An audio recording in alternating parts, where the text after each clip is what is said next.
எதிரிலா பலத்தினாய் வா வா வா. ரவிவர்மா ஒரு கேள்வி கேட்டிருக்கார். வேலை வாய்ப்பில் இடஒதுக்கீடு தேவையா? இது முதல் கேள்வி. இடஒதுக்கீட்டினால் தகுதி வாய்ந்தவர்களின் வாய்ப்பு பறிபோகிறதா? இது ரெண்டாவது கேள்வி. வேலை வாய்ப்பில் இடஒதுக்கீடு ஏன் கொடுக்கணும்? ஆமாம், இடஒதுக்கீடு இன்னும் தேவையாக இருக்குது. அது ஏன் கொடுக்கணும் அப்படின்னா, ஆங்கிலத்தில் வந்து சொல்லுவாங்க, தேர் cannot be equality among unequals. அதாவது சமமாக எல்லோரும் இல்லாத பொழுது எல்லோருக்கும் ஒரு விதமான வாய்ப்பு அப்படிங்கிறது கொடுக்கறதுல வந்து அர்த்தம் கிடையாது. இப்போ இதில் வந்து ஒரு வசதியான குடும்பத்தை சேர்ந்த ஒரு பையன், அவருக்கு வந்து இங்கிலாண்டில் கூட போய் படிக்க முடியும், அமெரிக்காவில் போய் படிக்க முடியும். அதனால் அவர் வந்து பெரிய பெரிய படிப்பெல்லாம் படிச்சுட்டு வந்து எனக்கு வந்து வேலை வாய்ப்பில் முன்னுரிமை கொடுக்கணும், ஏன்னா இவ்வளோ பெரிய படிப்பு படிச்சிருக்கேன், அல்லது நல்ல கல்லூரிகளில் வந்து படிக்கிறதுக்கான வாய்ப்பு பெற்றவர்கள், அது படிக்கிறதுக்கே வாய்ப்பு பெற்றவர்கள், சில பேருக்கு படிப்பதற்கு வாய்ப்பே இல்லாமல் இருக்கும்.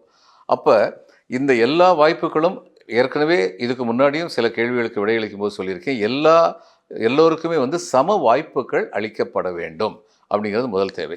சம வாய்ப்பு எதெல்லாம் அளிக்கப்பட வேண்டும்? கல்விங்கிறது ரொம்ப முக்கியமான ஒரு விஷயம். அதனால் கல்வி கொடுத்தலும், அடுத்து வந்து கல்வி பெற்ற பின்னால் வேலை வாய்ப்புகளிலும் சம வாய்ப்புகள் அளிக்கப்பட வேண்டும். அப்போ சம வாய்ப்புகள் அளிக்கப்படணும்னா சமம் இல்லாதவர்கள் மத்தியில் எப்படி அந்த சம வாய்ப்பு அளிக்கப்பட முடியும்? இந்த மாதிரி இடஒதுக்கீடு கொடுக்கறது மூலம்தான் அளிக்கப்பட முடியும். இதை அமெரிக்காவில் கூட பாசிட்டிவ் டிஸ்கிரிமினேஷன் அப்படின்னு சொல்லி திட்டம் வந்து இருக்கிறது. அப்போ இந்த இடஒதுக்கீடு வந்து நிச்சயமாக வந்து தேவையாக இருக்குது. எது வரைக்கும் தேவையாக இருக்குது? எல்லா சமுதாயத்தில் உள்ள இந்த பாகுபாடுகள், அதாவது ஏற்றத்தாழ்வுகள் ஏறக்குறைய நீங்கிருச்சு. ஒரேடியாக என்றைக்குமே நீங்க முடியாது, ஏறக்குறைய நீங்கிருச்சு அப்படிங்கிற நிலைமை வரும்போது இந்த இடஒதுக்கீடு வந்து நம்ம மறுபரிசீலனை செய்யலாம். ஆனால் அது வரைக்கும் இடஒதுக்கீடு தேவைதான். சரி, இடஒதுக்கீட்டினால் தகுதி வாய்ந்தவர்களின் வாய்ப்பு பறிபோகிறதா? இப்போ ஒரு சின்ன உதாரணம் பார்த்துக்குவோம். மெடிக்கல் காலேஜ் அல்லது இன்ஜினியரிங் காலேஜ் சீட்டு, அல்லது ஐஏஎஸ்சில் வந்து ஜெயித்தவங்க அப்படின்னு சொல்லி பார்ப்போம். இப்போது கட் ஆஃப்னு ஒன்று இருக்குது. அப்போ நம்ம இன்றைக்கி நம்ம நாட்டில் வந்து ஏறக்குறைய 50 விழுக்காடு வந்து ரிசர்வேஷனில் போய் 27 விழுக்காடு வந்து உங்களுக்கு வந்து பிற்படுத்தப்பட்டவர்களுக்கு, 15 விழுக்காடு வந்து பட்டியலிருந்து சேர்ந்தவங்களுக்கு, 7.5 விழுக்காடு வந்து மலைவாழ் பழங்குடி மக்களுக்கு, 49.5 100 வந்து போகுது. அப்போ 200 சீட்டு இருக்கும்னா அந்த 200 வந்து 101 வந்து மார்க் அடிப்படையில் யார் ஃபஸ்ட்டாக வந்து மார்க் வாங்கினா அவங்களுடைய அடிப்படையில் இருக்குது. மீதி 101 அப்படி போகுது. 99 வந்து இந்த மாதிரி இடஒதுக்கீட்டுக்கு வந்து கிடைக்கிது. இப்போது இதை பற்றி நிறைய சர்வே நடந்திருக்கு. இந்த இன்ஜினியரிங் காலேஜ் சேர்கிறதுக்கு நான் சொல்கிறது 1996லேயே சர்வே நடந்திருக்கு. இன்ஜினியரிங் காலேஜ் மெடிக்கல் காலேஜில் சேர்கிறதுக்கு வந்து கட் ஆஃப் வந்து மெரிட் அடிப்படையில் பார்க்கும்போது 92 கட் ஆஃப். அடுத்து பிற்படுத்தப்பட்டவர்களுக்கு கட் ஆஃப் வந்து 92ன்னு வச்சிட்டோம்னா என்ன ஆகும்னா, இந்த பிற்படுத்தப்பட்டவர்கள் பட்டியலினத்தை சேர்ந்தவங்க இவங்கெல்லாம் வந்து அதை விட கொஞ்சம் கம்மியாக மார்க் வாங்கியிருப்பாங்க. 87 88 இது மாதிரி மார்க் வாங்கின ஒருத்தருக்கு கூட சீட் கிடைக்காது.